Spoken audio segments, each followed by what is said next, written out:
चलो ठीक है, स्टार्ट करते। यहाँ तक कोई प्रॉब्लम है क्या, इंडिकेटर्स वगैरह तक? नहीं सर। ठीक है, ये एग्जांपल्स ऑफ बिजनेस साइकिल आपको पढ़ना है, ऐसी केस स्टडीज है ये बस। ग्रेट इकोनॉमिक डिप्रेशन 1929 का दिया है, बाद में एक आईटी बबल बस्ट के बारे में बताया है, बाद में ये हमारा लेटेस्ट 2008 का बताया हुआ है। तो ये क्या था, ये अंग्रेजों के जमाने का था। यूएस इकोनॉमी पूरी क्रैश हो गई थी, और यूएस इकोनॉमी क्रैश हो गई थी तो उसका इफेक्ट पूरे वर्ल्ड पे देखने मिला था। ऐसी केस स्टडी एक बार रीड कर लेना इंफॉर्मेशन के हिसाब से। सेकेंड है आईटी बबल बस्ट। तो क्या था, एक 97 98 के दरमियान क्या था कि डॉट कॉम कंपनी का बहुत बूम चलने लगा था। ये जो नाम होता है ना www.xyz.com, ये डॉट कॉम कंपनी मतलब इंटरनेट का बूमिंग पीरियड था, इंटरनेट नया नया था। तो उस पीरियड में क्या हो गया, सब लोग डॉट कॉम कंपनीज फॉर्म करने लग गए थे, मतलब आईटी इंफॉर्मेशन टेक्नोलॉजीज की कंपनीज फॉर्म कर रहे थे। और जो पब्लिक थी, पब्लिक क्या कर रही थी, जो भी कंपनी के आगे डॉट कॉम लगा है या जो भी डॉट कॉम कंपनी है उसमें इन्वेस्टमेंट कर रही थी, उसमें पैसा लगाते जा रही थी। लेकिन क्या हुआ, ये कंपनीज एक्चुअल में उतना अर्न नहीं कर रही थी।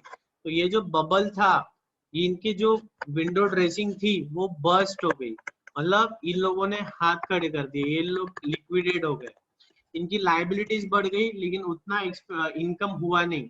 तो एकदम से क्या हो गया, बबल बर्स्ट हो गया। बबल में हम हवा भरते हैं या बलून में हम हवा भरते तो बढ़ता है बढ़ता है बढ़ता है, और उसकी कैपेसिटी जब खत्म हो जाती है वो बर्स्ट हो जाता है। तो उसी तरह लोगों ने उसमें पैसा निवेश करना स्टार्ट किया, इन्वेस्टमेंट किया, लेकिन जब वो रीपे नहीं कर पाया तो वो एकदम से बर्स्ट हो गया। तो ये होता है आईटी बबल बर्स्ट के नाम से जाना जाता है।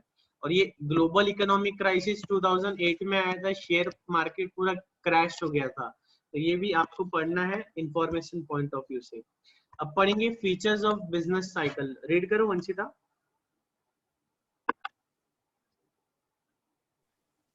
Different business cycle differs in duration and intensity, but there are certain features which they commonly exhibit. First, business cycle occur periodically, although they do not exhibit the same regularity. The duration of these cycle vary. The intensity of fluctuation also varies. ठीक है, Second, तो पहला business point, cycle. हाँ देखो एक एक point पढ़ते। तो पहला क्या है हाँ. कि ये सब ड्यूरेशन और इंटेंसिटी इनकी अलग अलग है, लेकिन इन सब में कुछ कॉमन पॉइंट्स भी है। क्या है कि ये लोग पीरियोडिसिटी बताते हैं, इनकी पीरियोडिसिटी होती है। अब इनकी रेगुलरिटी नहीं है लेकिन इनकी एक पीरियोडिसिटी है। ठीक है, next. Business cycle have distinct features of expansion, peak, contraction, and trough. These phases seldom display smoothness and regularity. The length of each phase is also not definite. ठीक है, ये भी सिंपल है, अलग अलग फेज है, इनका लेंथ डेफिनाइट नहीं है। Next. Business cycles generally originate in free market economies. They are pervasive as well. Disturbances in one or more sectors get easily transmitted to other sectors. ठीक है, तो ये जो बिजनेस साइकिल है कहाँ देखने मिलता है, फ्री मार्केट में, जैसे कि इंडिया, जहाँ पे market forces demand and supply products की प्राइस डिसाइड करती। हमने पढ़ा था ना, सोशलिस्ट इकोनॉमी, कैपिटलिस्ट इकोनॉमी, याद आ हाँ रहा है? सर. तो ये फ्री हाँ. मार्केट इकोनॉमी में काम करती है। और ये कैसे है, कंटेजियस है, ट्रांसमिट होती है एक इंडस्ट्री से दूसरे इंडस्ट्री से, एक सेक्टर से दूसरे सेक्टर में। जैसे कि अगर इंफ्रा में रिसेशन आया तो वो दूसरी जगह भी हिट होगा। इंफ्रा में रिसेशन आया तो क्या होगा, इंफ्रा में लगने वाली जो भी चीज थी, जैसे कि बिल्डिंग्स बनना बंद होगी तो वो क्या होगा, लेबर सेक्टर भी हिट होगा। क्यों, बिल्डिंग बनाने में 500 500 600 600 लेबर लगते हैं, वो हिट हो जाएगा। सीमेंट कम लगेगा तो सीमेंट इंडस्ट्री हिट होगी, पेंट इंडस्ट्री हिट होगी, आर्किटेक्ट लोग सर्वाइव, आर्किटेक्ट्स लोगों को नुकसान होगा। तो सीमेंट इंडस्ट्री में जो लेबर काम कर रहे हैं उनको नुकसान होगा, पेंट के लिए जो रॉ मटेरियल लग रहा है उसका नुकसान होगा। तो एक इंडस्ट्री में अगर नुकसान हो रहा है तो उसके रिपरकशन सारे इंडस्ट्रीज में धीरे धीरे ट्रांसमिट होते जाते हैं। Next. Although all the sectors are adversely affected by business cycles, some sectors such as capital goods industries, durable consumer goods industries, etc., disproportionately affected. Moreover, compared to agricultural sector, the industrial sector is more prone to adverse effects of trade cycle. ठीक है, जब नुकसान होता है, recession आता है, तो agricultural sector में ज्यादा नहीं आता है. क्यों? क्योंकि ये नेसेसिटी वाला है. लेकिन जो कंज्यूमर ड्यूरेबल्स है, जैसे कि एसी, फ्रिज, टीवी, ये हीट होता है, इसमें नुकसान होता है. कैपिटल गुड्स मतलब बिल्डिंग, प्लांट एंड मशीनरी, इसमें ज्यादा नुकसान देखने मिलता है. नुकसान हर जगह देखने मिलता है, लेकिन कंज्यूमर ड्यूरेबल्स और कैपिटल में ज्यादा दिखता है. लॉजिकल है ना? इसका लॉजिक क्लियर है क्या? हाँ सर. हाँ, next. Business cycles are exceedingly complex phenomena. They do not have uniform characteristics and causes. They are also they are caused by varying factors. Therefore, it is difficult to make an accurate prediction of trade cycle before their occurrence. ये complex phenomena है, इसको हम predict नहीं कर सकते. कितने दिन के लिए रिसेशन है, कितने दिन के लिए बूमिंग है, कब हमारा पीक ट्रफ में बदल जाएगा, तो कुछ भी हम बोल नहीं सकते. क्यों? क्योंकि फ्री इकोनॉमी है एकदम. तो ये क्या है? कॉम्प्लेक्स फिनोमेना है. Next. Repercussions of business cycles get simultaneously felt on nearly all economic variables, viz. output, employment, investments, consumptions, interest rate, and price levels. ठीक है, ये हमने देखा सभी जगह उसके रिपरकशंस मतलब उसका इम्पैक्ट देखने मिलता है. Next. Business cycles are contagious and are international in character. They begin in one country and mostly spread to other countries through trade relations. For example, the Great Depression of 1930s in USA and Great Britain affected almost all the countries, especially the capitalist countries of the world. ठीक है, Covid चालू कहाँ हुआ? Wuhan में. Wuhan से कहाँ चले गया? पूरे वर्ल्ड में. तो ये क्या है? कंटेजियस है. ये कोविड तो मतलब एक बायोलॉजिकल चीज है, लेकिन उसने इकोनॉमिकल इम्पैक्ट भी बहुत बड़ा दिया है. ठीक है, तो ये सर एक डाउट है. हाँ सर सी वाले पॉइंट में ये बोला है कि वो फ्री मार्केट इकोनॉमी में अफेक्ट करता है, एंड जी वाले पॉइंट में ये बोला है कि वो कैपिटलिस्ट कंट्री में भी वर्क करता है. तो क्या है? देखो, जो इकोनॉमिक इम्पैक्ट है वो सब जगह है. क्यों? क्योंकि world has become global village. World क्या बन गया है? Global village. अब जैसे कि चाइना क्या है? कैपिटलिस्ट है कि सोशलिस्ट है? कैपिटलिस्ट है. ठीक है, तो इसके हिसाब से इकोनॉमिक डिप्रेशन, रिसेशन वगैरह का चाइना पे कुछ इफेक्ट नहीं होना चाहिए, है ना? तो चलो मानते हैं चाइना पे कुछ इफेक्ट नहीं हो रहा है. डिप्रेशन, रिसेशन कहाँ आ रहा है? यूएस में आ रहा है, यूके में आ रहा है, इंडिया में आ रहा है. ठीक है, अब जरा ये बताओ, चाइना क्या करता है? गुड्स मैन्युफैक्चर करता है. सेल किसे करता है? यूएस को करता है, यूके को करता है, इंडिया को करता है. अब इंडिया में रिसेशन है, बाकी पूरे वर्ल्ड में रिसेशन है, तो ये लोग डिमांड कम करेंगे. ये लोग डिमांड कम करेंगे तो चाइना की डिमांड कम होगी. चाइना की डिमांड कम होगी तो चाइना में भी रिसेशन आ गया, है ना? ठीक है sir. Next. Business cycle have serious consequences on the well-being of society. ठीक है, सोसाइटी बहुत नुकसान में चले जाती है. क्लियर है यहाँ तक? हाँ सर. हर्षा रीड करो. Harsha, causes of business cycle क्यों होता है? रीड करो. Business cycle may occur due to external causes or internal causes or a combination of both. The 2001 recession was preceded by an absolute mania in dot-com and technology stocks, while the 2007-2009 recession followed a period of unprecedented speculation in the US housing market. Internal causes. The internal causes or endogenous factors which may lead to boom or bust are fluctuation in effective demand. ठीक है, internal causes, external causes. एक minute. हाँ, तो internal causes मतलब जो internal है, external मतलब जो बाहर के फैक्टर्स है, जैसे कि political factors, technological factors, war, flood, ये सारे हो गए एक्सटर्नल फैक्टर्स. और इंटरनल फैक्टर्स मतलब जो अभी दिखेंगे हमको, इन्वेस्टमेंट वगैरह जो फ्लक्चुएट हो रहा है, ये सारी. तो इंटरनल को हम क्या करते हैं? एंडोजीनियस भी बोलते हैं. इंटरनल मतलब एंडोजीनियस, एक्सटर्नल मतलब एक्सोजीनियस. ये वर्ड सुना था क्या आपने 9th 10th में या 11th 12th में? एंडोजीनियस. हाँ sir. Endogenous reaction, exogenous reaction, है ना? ठीक है, हाँ सर. रीड करो आगे. According to Keynes, fluctuation in economic activities are due to fluctuation in aggregate effective demand. Effective demand refers to the willingness and ability of consumer to purchase goods at different prices. In a free market economy where maximization of profit is the aim of business, a higher level of aggregate demand will induce businessmen to produce more. As a result, there will be more output, income, and employment. However, if aggregate demand outstrips aggregate supply, it causes inflation. As against this, if aggregate demand is low, there will be a lesser output, income, and employment. Investors sell stock and buy safe haven investments that traditionally do not value loss, such as bonds, gold, and US dollar. As companies lay off workers, consumers lose their jobs and stop buying anything but necessities. That cause a downward spiral.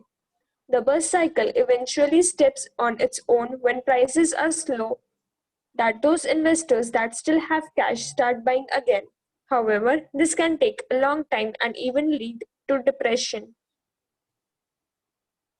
तो ये देखो, इसमें कुछ भी नया बोल रहा है क्या? वो नहीं, हमने जो ऊपर देखे एग्जांपल्स वही है कि अगर डिमांड बढ़ती है तो प्रोडक्शन बढ़ेगा, इनकम बढ़ेगी। उसी तरह डिमांड कम होती है तो बिजनेसमैन कम प्रोड्यूस करेगा तो अनएम्प्लॉयमेंट जनरेट होगा, अनएम्प्लॉयमेंट जनरेट होगा तो लोगों के पास पैसा नहीं होगा तो लोग खरीद ही नहीं खरीदेंगे तो बिजनेसमैन का और नुकसान होगा। इसका उल्टा देखेंगे तो डिमांड बढ़ गया तो हम ज्यादा प्रोड्यूस करेंगे तो ज्यादा एम्प्लॉयमेंट जनरेट होगा तो सबके पास सैलरी आएंगी तो डिस्पोजेबल इनकम आएंगी तो वो पैसा इन्वेस्ट करेंगे, खर्चा करेंगे। तो यही जो ऊपर पढ़ा वही बात बता रहे। पढ़ो आगे। The difference between export and import is the net foreign demand for goods and services. This is a component of the aggregate demand in the economy, and therefore variation in export and import can lead to business fluctuation as well. This thus increase in aggregative effective demand cause condition of expansion or boom, and decrease in aggregative effective demand cause condition of recession or depression. You will study about these concepts in detail at intermediate level in economics for finance. Okay, next. Fluctuations in investment. According to some economists, fluctuation in investment are the prime cause of business cycles. Investment spending is considered to be the most volatile component of the aggregate demand. Investments fluctuate quite often because of changes in the profit expectations of entrepreneurs. New inventions may cause entrepreneurs to increase investments in projects which are cost efficient or more profit inducing. Or investment may rise when the rate of interest is low in the economy. Increases in the investment shift the aggregate demand to the right, leading to an economic expansion. Decrease in investment have the opposite. ठीक है, देखो हम investment कहाँ करते हैं? जहाँ पे higher return रहेगा। दो ऑप्शन है, 10% रिटर्न और 15% रिटर्न। तो हम कहाँ इन्वेस्ट करेंगे? 15% में। तो अगर हमें लग रहा है कि इन्वेस्टमेंट पे जो रिटर्न है वो ज्यादा होने वाला है, हमें ज्यादा प्रॉफिट होने वाला है, तो हम क्या करेंगे? इन्वेस्टमेंट ज्यादा करेंगे, नई टेक्नोलॉजी का यूज करेंगे, कॉस्ट इफिशिएंट टेक्नोलॉजी का यूज करेंगे और बिजनेस चलाएंगे, प्रॉफिट बढ़ाएंगे। ठीक है। और दूसरा कब हो सकता है? जब हमें रेट ऑफ इंटरेस्ट कम मिल रहा है, जैसे कि बजाज ईएमआई कार्ड पे क्या होता है? नो कॉस्ट इंस्टॉलमेंट होती है। ठीक है, हमने लिया 50,000 का फोन, तो उसको 10,000 की 5 ईएमआई है। ठीक है, तो 50,000 का फोन हम 5 ईएमआई में ले सकते हैं। नॉर्मली ईएमआई में लेंगे तो हमें इंटरेस्ट पे करना पड़ेगा, लेकिन ये क्या है? नो कॉस्ट ईएमआई, मतलब इस पे इंटरेस्ट नहीं लग रहा है। तो हम क्या करते हैं यार, बगैर इंटरेस्ट के हमें 50,000 की चीज आज ही लेने मिल गई। नहीं तो क्या करना पड़ता था? हर महीने 10,000 रुपए सेव करना पड़ता था और 5 महीने बाद परचेस करना पड़ता था। लेकिन अभी नो कॉस्ट ईएमआई है तो हम आज ही खरीद लेते हैं। इसका मतलब नो कॉस्ट ईएमआई मतलब इंटरेस्ट रेट लो है। ये हमारे केस में तो 0 ही है, लेकिन अगर इंटरेस्ट रेट लो है तो बिजनेसमैन क्या बोलता है? यार इंटरेस्ट रेट लो है, लोन ले लेते हैं, बिजनेस स्टार्ट करते हैं, इन्वेस्टमेंट करते हैं। तो इसके वजह से भी क्या होता है? डिमांड बढ़ता है, प्रोडक्शन बढ़ता है, डिमांड बढ़ता है, डिमांड कर्व राइट साइड में शिफ्ट होता है। Next, variation in government spendings. Variation in government spending. Fluctuation in government spending with its impact on aggregate economic activity result in business fluctuations. Government spending, especially during and after wars, has destabilizing effect on the economy. देखो, fluctuations in government spending with its impact on aggregate economic results in business fluctuation. Government spending, especially during and after war, has destabilizing effects on economy. देखो, जो राजापेट का flyover है वो किसने बनाया? Government ने। Covid hospitals कौन बना रहा है? गवर्नमेंट बना रहा है। पीपीई किट्स कौन खरीद रहा है? गवर्नमेंट खरीद रहा है। आर्म्स एंड एम्युनिशंस कौन खरीदता है? गवर्नमेंट खरीदता है।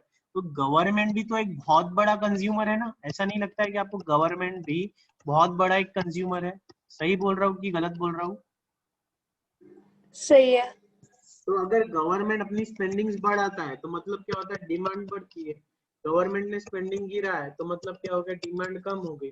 डिमांड बढ़ेगी तो हमारा इकोनॉमी बूस्ट होगा, डिमांड कम होगी तो इकोनॉमी स्लगिश होगा। Next, Macroeconomic policies. Macroeconomic policies, monetary and fiscal policies also cause business cycle. Expansionary policies such as increased government spending and or tax cuts are the most common method of boosting aggregate demand. This results in boom. Similarly, softening of interest, often motivated by political motives, lead to inflationary effects and decline in the employment rates. Anti-inflationary measures such as reduction in government spending, increase in taxes, and interest rates cause a downward pressure on the aggregate demand and the economy slows down.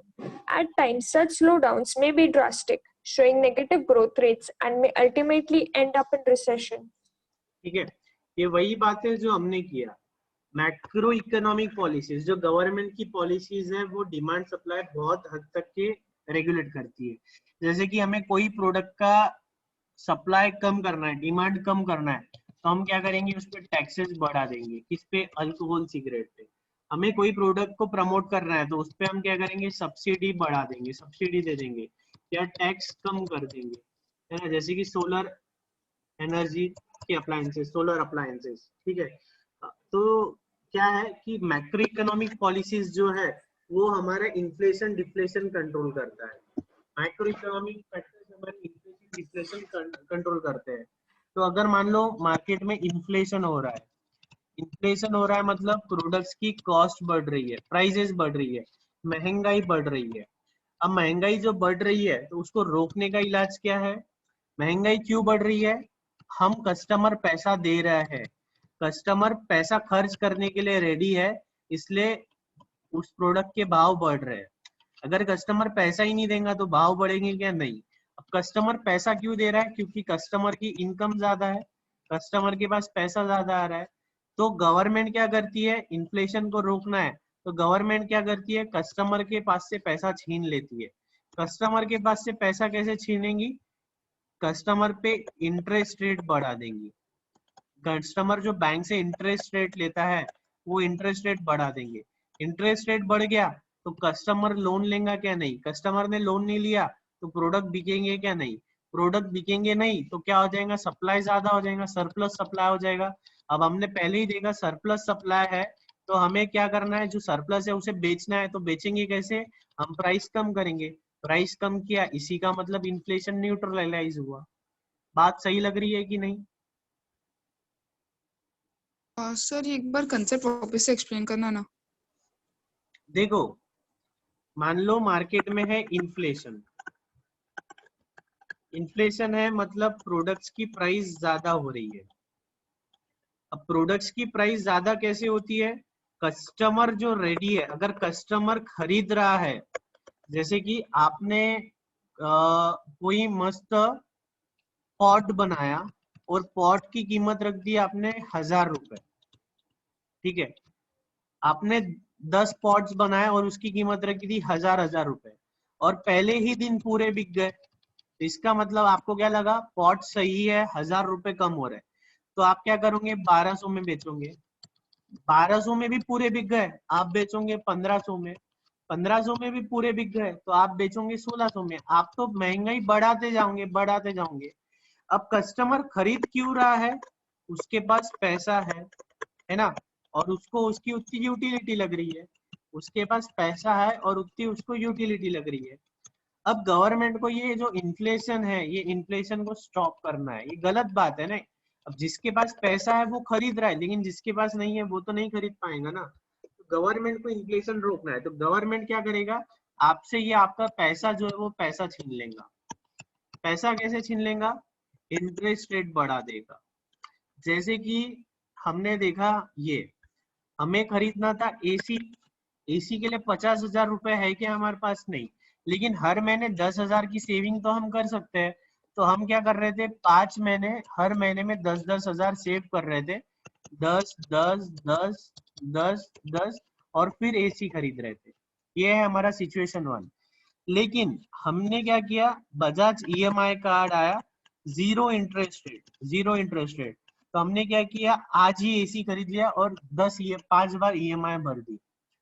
लेकिन अब अगर मान लो महंगाई बढ़ रही है और government को क्या करना है, महंगाई को रुकाना है, तो गवर्नमेंट क्या करेंगी, इंटरेस्ट रेट बढ़ा देंगी।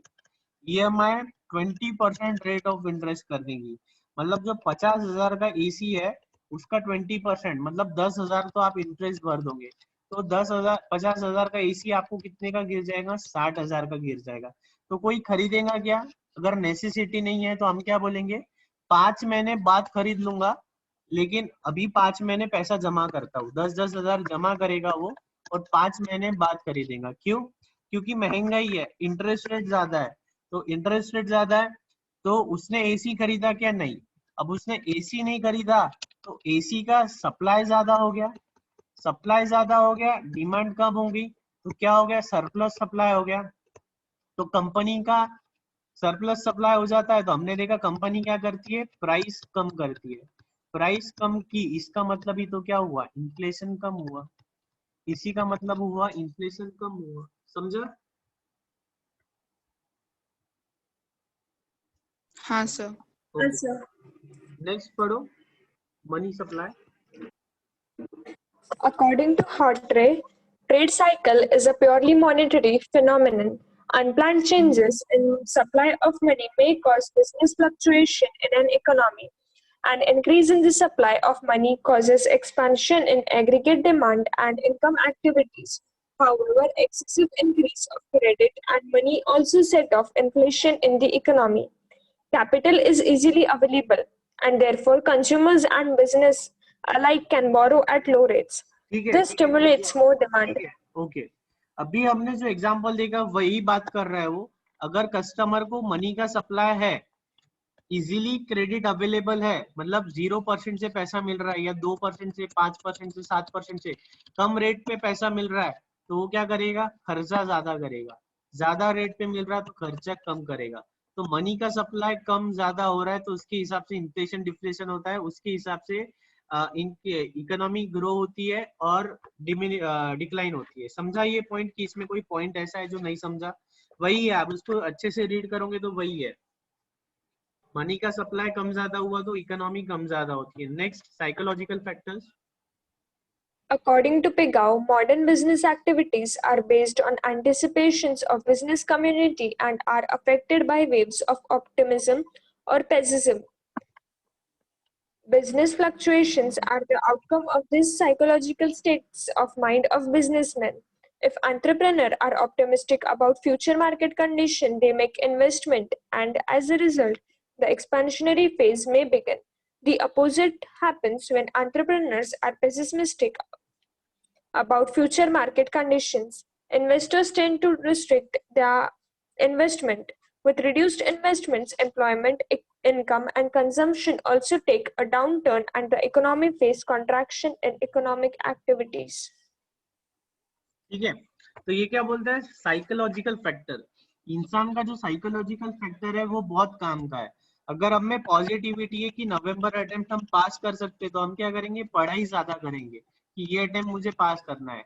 लेकिन अगर हमें निगेटिविटी आ गई कि यार मेरा ये भी पढ़ के नहीं हुआ, वो भी पढ़ के नहीं हुआ, तो हम क्या करेंगे, पढ़ाई जितनी कर रहे थे उतनी भी नहीं होती, हमें ऐसा लगता है कि ये अटेम्प्ट तो की हो, हम हमारी पढ़ाई और कम कर देते।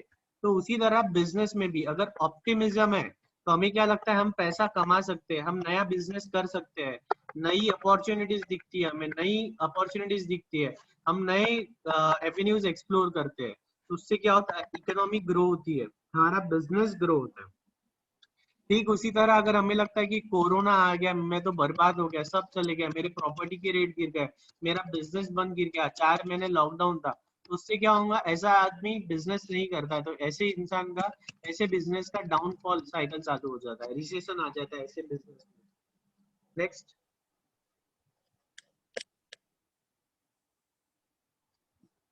According to Skimford invention theory, trade cycle occur as a result of innovation which take place in the system from time to time. The cobweb theory, propounded by Nicholas Calder, holds that business cycle result from the fact that present prices substantially influence the production at some future date. The present fluctuation in price may become responsible for fluctuation in output and employment at some subsequent period. ठीक है, ये इसके ऊपर का एक बार पूरा देख लो, इसमें कहीं डाउट है क्या आपको, ऊपर जितना भी हमने पढ़ा उसमें कहीं डाउट आ रहा है क्या, देखो।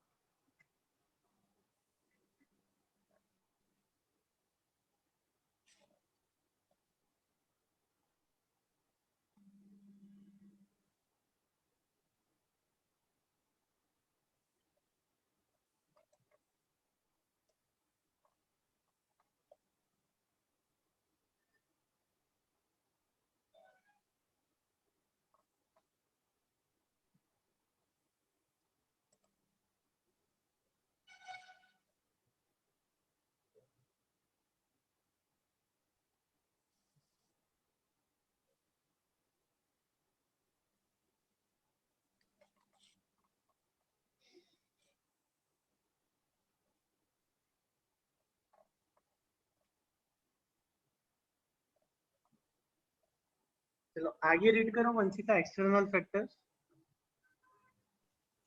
The external causes or exogenous factor which may lead to boom or burst are: first, wars.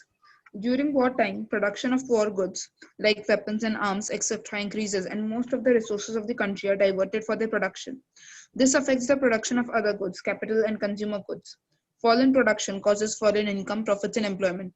This creates contraction in economic activity and may trigger downturn in business cycle.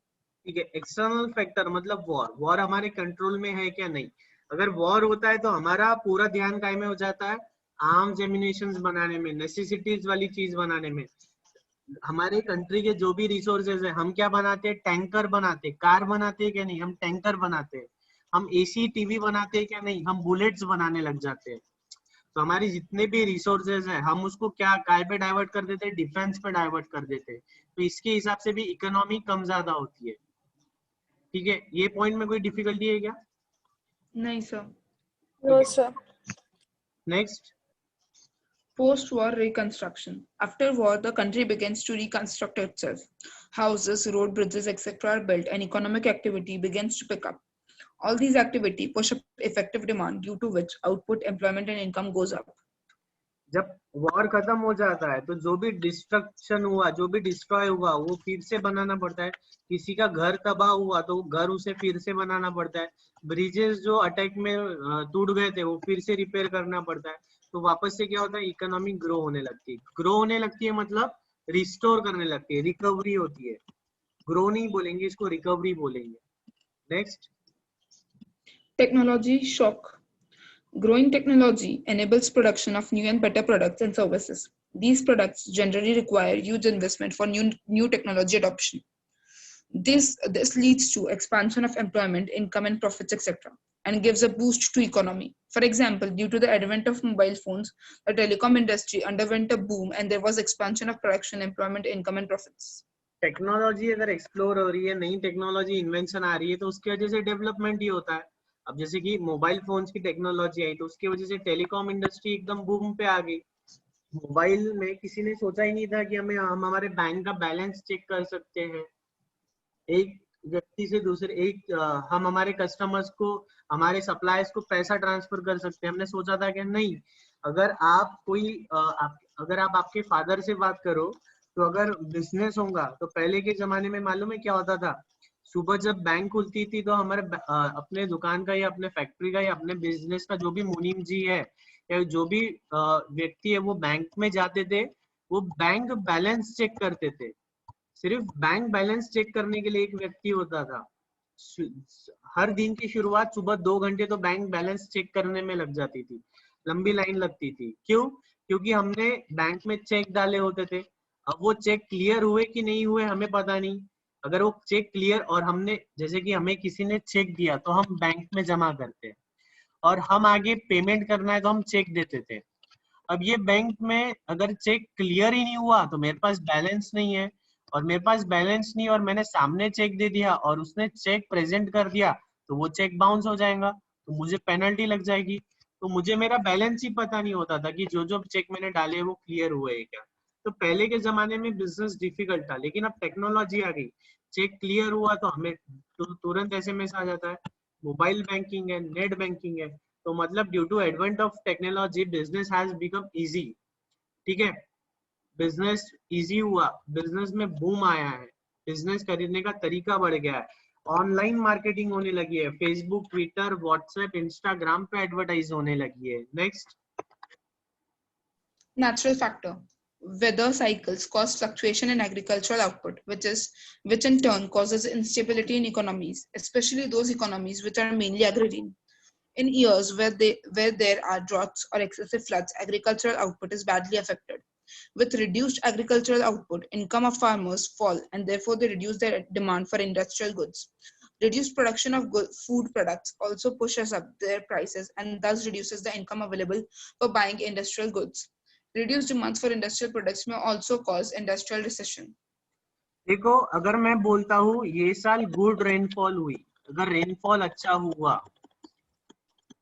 तो जरा मुझे ये बताना, जॉन डियर के share prices बढ़ेंगे या घटेंगे या कुछ फर्क नहीं गिरेगा?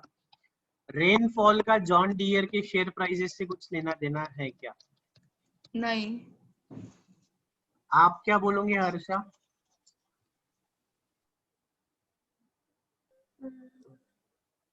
सर कोई आइडिया नहीं है। देखो जॉन डियर क्या करता है,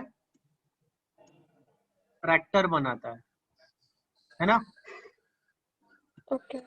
जॉन डियर ट्रैक्टर बनाता है। ट्रैक्टर किसको लगता है?